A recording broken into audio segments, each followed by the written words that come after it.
De luto todavía.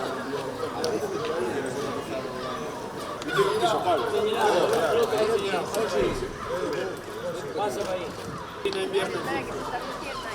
Ya, ya. Puedo aguantar el micro. Bueno, también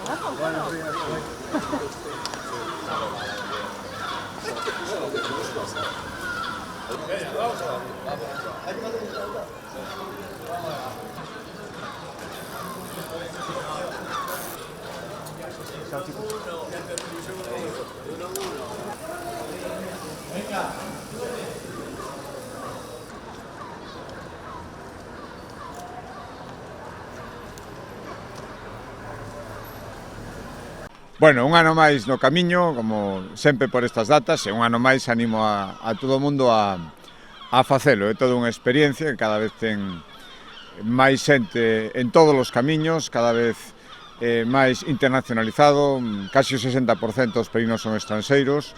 Imos chegar antes de que remate o mes de xuño as 200.000 compostelas, o cal quere decir que probablemente este ano se volva a ter un récord de peregrinos, xa digo, de moitísimos países. Ademais, se están repartindo entre os diversos camiños, os dous camiños portugueses, o portugués tradicional e pola costa xa están casi a par do francés, moitísima xente repite, un ano fa un, outro ano fai outro, e ademais desestacionalizado, cada vez máis repartido durante o ano, co cal se está conseguindo que algo que marca Galicia, algo que é fundamental para nós, para o noso turismo, para representar a Galicia no mundo, teña mellor saúde que nunca. Por lo tanto, eu recomendo esta experiencia. Nos seguimos no camiño portugués este ano e ata Fisterra.